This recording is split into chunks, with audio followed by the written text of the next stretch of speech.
Hello guys, welcome back to Faustina Mathew official YouTube channel. അപ്പോൾ എപ്പോഴും പറയുന്നത് പോലെ തന്നെ എപ്പോഴും പറയുന്ന പോലെ തന്നെ കുറേ നാളുകൾക്ക് ശേഷമാണ് ഞാൻ ലോങ് വീഡിയോ ആയിട്ട് വരുന്നത് എന്ന് പറയേണ്ടതക്ക ഒരു വീഡിയോ തന്നെയാണ് ഇതെങ്കിലും ഞാൻ ഇന്നത്തെ വീഡിയോയിൽ പറയാൻ പോകുന്നത് ഇപ്പം ഇത് പിള്ളേർക്ക് വേണ്ടിയിട്ട് ഉള്ളതാണ്. സ്പെഷ്യലായിട്ട് ഞാൻ ഈ ഒരു വീഡിയോ ഉദ്ദേശിക്കുന്ന പിള്ളേർക്ക് വേണ്ടി ഇപ്പം ക്ലാസ് ഒക്കെ അടച്ച് അല്ലെങ്കിൽ അങ്ങനെ ഇരിക്കുന്ന വെക്കേഷൻ ടൈം ആസ്വദിക്കാൻ പോകുന്ന പിള്ളേരുണ്ടല്ലോ, ആ പിള്ളേർക്ക് വേണ്ടിയിട്ടുള്ള ഒരു വീഡിയോ ആണിത്. എന്ന് വെച്ചിട്ടുണ്ടെങ്കിൽ ഇന്നത്തെ ഈ ഒരു ജനറേഷനിൽ നമ്മളെപ്പോഴും ചെയ്യുന്നൊരു കാര്യം എന്ന് വെച്ചിട്ടുണ്ടെങ്കിൽ അല്ലെങ്കിൽ ടി വി ആയിട്ട് സോഷ്യൽ മീഡിയ ആയിട്ട് അങ്ങനെ ചുരുങ്ങിപ്പോകുന്ന ഒരു ടൈപ്പ് ഓഫ് ജനറേഷനാണ് നമ്മളുടെ. അപ്പം ആ ജനറേഷനിൽ നമുക്ക് എങ്ങനെ പുറത്ത് വരാം എന്നുള്ളതിൻ്റെ ഒരു പോയിന്റാണ് ഇതിൻ്റെ അത് മാത്രമാണ്. ഒരു പോയിന്റ് എന്ന് വെച്ചാൽ ഒരു കാര്യം, പോയിന്റ് എന്ന് പറയാൻ പറ്റത്തില്ല, ഒരു കാര്യമാണ്. അതായത് ഇന്ന് വളരെ കുറവാണ് നമ്മൾ വായനകൾ എന്ന് വെച്ചാൽ പത്രം വായിക്കുന്നതോ അല്ലെങ്കിൽ മാസിക വായിക്കുന്നതോ അങ്ങനത്തെ കൂട്ട് കാര്യങ്ങൾ മാത്രമാണ്. അങ്ങനെയല്ല, അല്ലെങ്കിൽ നോവൽ വായിക്കുന്നതോ അങ്ങനത്തെ കാര്യങ്ങളെ മാത്രമല്ല വായന, ഏത് വായനയാണെങ്കിലും വളരെ കുറവർക്ക് ആർക്കെങ്കിലും ടീനേജേഴ്സിനെയോ അങ്ങനെയുള്ളവരെയൊക്കെ പിള്ളേരെ ഇപ്പം ഈ ഒരു വെക്കേഷൻ ടൈമിലോട്ട് കിടക്കുന്ന പിള്ളേരൊക്കെ അറിയാൻ ആ ഒരു ഏജ് ഗ്രൂപ്പിന് നിങ്ങൾക്ക് അറിയാമെങ്കിൽ നിങ്ങൾ അവർക്ക് വേണ്ടിയിട്ട് ഷെയർ ചെയ്യണം. അപ്പോൾ അങ്ങനെ അറിയുന്ന പിള്ളേരൊക്കെ ഉണ്ടെങ്കിൽ നമുക്ക് എങ്ങനെ സ്റ്റാർട്ട് ചെയ്യാം, വായനാശീലം എങ്ങനെ സ്റ്റാർട്ട് ചെയ്യാം എന്നുള്ളതാണ്. അതിൽ ആദ്യത്തെ ഒരു കാര്യം എന്ന് വെച്ചിട്ടുണ്ടെങ്കിൽ ഒന്ന് നമ്മൾ വായനയെ വളരെ നല്ലതായിട്ട് കാണണം. ഒന്ന് നമ്മൾ അത് മനസ്സിലാക്കുക. അല്ലെങ്കിൽ വായിക്കുന്നത് വളരെ മോശമാണ് എന്നുള്ള രീതിയിൽ വായന എന്ത് നീ അപ്പം മറ്ററിയാം എന്നൊക്കെ ചോദിക്കുന്നതിനെക്കാട്ടും നന്നിട്ട് നീ ഈ ഒരു പുസ്തകം വായിച്ചോ എന്നുള്ള ഒരു ഇതിലോട്ട് നമ്മളുടെ ഗ്യാങ് അല്ലെങ്കിൽ നമ്മൾ ഇടപഴകുന്ന സർക്കിൾ വരണം.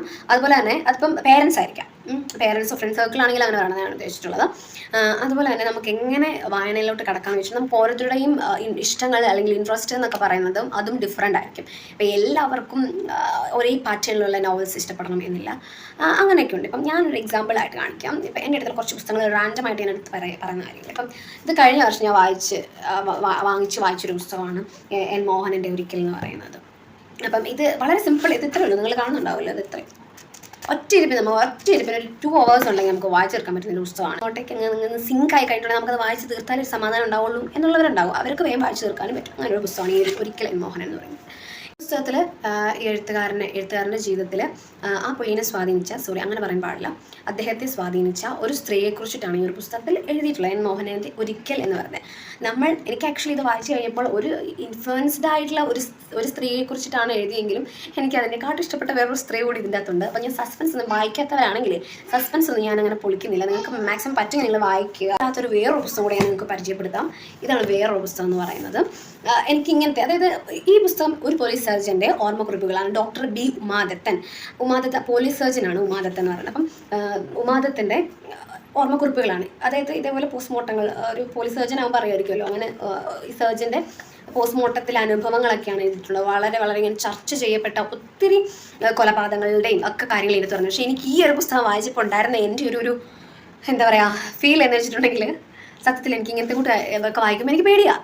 വായിക്കാൻ രസമാണ്, അതേസമയം എനിക്കൊന്ന് റീസെൻ്റ്ലി എല്ലാവരും തന്നെ വായിച്ചിട്ടുണ്ടാകാൻ സാധ്യതയുള്ള പുസ്തകമാണ്. കാരണം പല വിധത്തിൽ പിന്നീട് ഇതൊന്നും ആയിട്ട് റിലേറ്റഡേ അല്ലാത്തൊരു പുസ്തകമാണ് ഈ പറയുന്ന ദിവ്യകാരുണ്യത്തിൻ്റെ വാനമ്പാടി എന്ന് പറയുന്നത്. അപ്പം ദിവ്യകാരുണ്യത്തിൻ്റെ വാനമ്പാടി ഞാൻ വായിക്കാനായിട്ട് എന്ന് വെച്ചിട്ടുണ്ടെങ്കിൽ, ഞാൻ ഈ ഒരു വ്യക്തിനെ ഓൾറെഡി ഞാൻ കണ്ടിട്ടൊക്കെ ഉള്ള ഒരാളാണ്.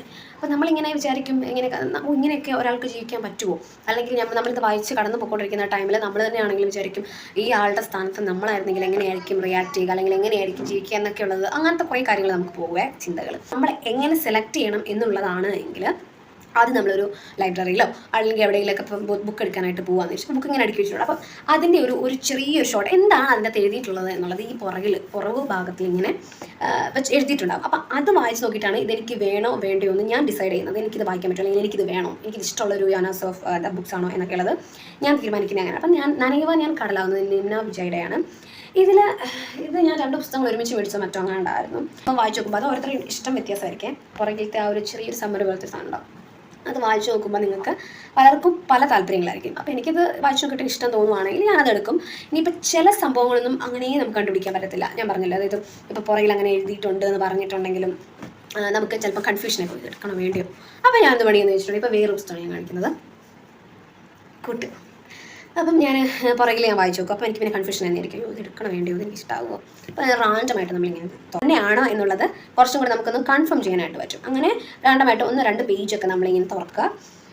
അപ്പോൾ നമുക്ക് ഇഷ്ടപ്പെട്ട ഒരു സാധനമൊക്കെ ഉണ്ട് എങ്കിൽ ഏതൊരു സമ്മാനത്തിന് പിന്നിലും ഒരു നുള്ളി ഉപ്പ് വേണം, കണ്ണീരോ വിയർപ്പോ ആകാമത്. അങ്ങനെയാണ് സമ്മാനങ്ങളുടെ മൂല്യം നിർണ്ണയിക്കുന്നത്. അപ്പോൾ എനിക്ക് ഇഷ്ടമാണ് അങ്ങനെയൊക്കെയുള്ള വായനകളൊക്കെ, എഴുത്തുകളൊക്കെ വായന തുടങ്ങാൻ ആഗ്രഹമുള്ളവരൊക്കെ ആണെങ്കിൽ ഇങ്ങനെ സ്റ്റാർട്ട് ചെയ്യുക. ബുക്കുകൾ ഇപ്പം എല്ലാവരും പൈസ കൊടുത്ത് മേടിക്കാൻ നമുക്ക് പറ്റത്തൊന്നുമില്ല. ലൈബ്രറി കട്ട് എന്തായാലും ഉണ്ടാവും. ലൈബ്രറിയിലൊക്കെ പോവുക, എന്നിട്ട് അവിടെ ഇരുന്ന് വായിക്കാനുള്ള ടൈം ഉണ്ടാവും, ഇരുന്ന് വായിക്കുക. ബാക്കി വീട്ടിലോട്ട് എടുത്തുകൊണ്ട് വരിക, വീട്ടിൽ നിന്ന് വായിക്കുക. എന്നിട്ട് ജസ്റ്റ് അതിനെക്കുറിച്ചുള്ള സമ്മറിയൊക്കെ നിങ്ങൾക്ക് ഇഷ്ടപ്പെട്ട കാര്യങ്ങളൊക്കെ എഴുതുക. അപ്പോൾ സ്വന്തമായിട്ട് വാങ്ങുവാണെങ്കിൽ ഒരു ഗുണം എന്താണെന്ന് വെച്ചാൽ നമുക്ക് ഇഷ്ടപ്പെട്ട സാധനങ്ങളൊക്കെ നമ്മൾ ഞാനിങ്ങനെ അണ്ടർലൈൻ ചെയ്തു പോകും, എനിക്ക് ഇഷ്ടപ്പെട്ട സാധനങ്ങളൊക്കെ ആണെങ്കിൽ. അങ്ങനെയൊക്കെയുള്ളൊരു ഗുണമുണ്ട്. അപ്പം ഇത്ര മാത്രമേ ഇന്നത്തെ ഒരു വീഡിയോയിൽ ഉദ്ദേശിക്കുന്നുള്ളൂ. കുറേ നാളുകൾക്ക് ശേഷം ചെയ്തൊരു വീഡിയോ ആണ്. നിങ്ങൾക്ക് ഇനി എന്തെങ്കിലുമൊക്കെ ഇന്ന കാര്യത്തെക്കുറിച്ച് ചെയ്യാൻ പറ്റുമോ, അല്ലെങ്കിൽ അങ്ങനെ എന്തെങ്കിലും സജഷൻസ് ഒക്കെ ഉണ്ടെങ്കിൽ you can comment below. Yes, that's it. By.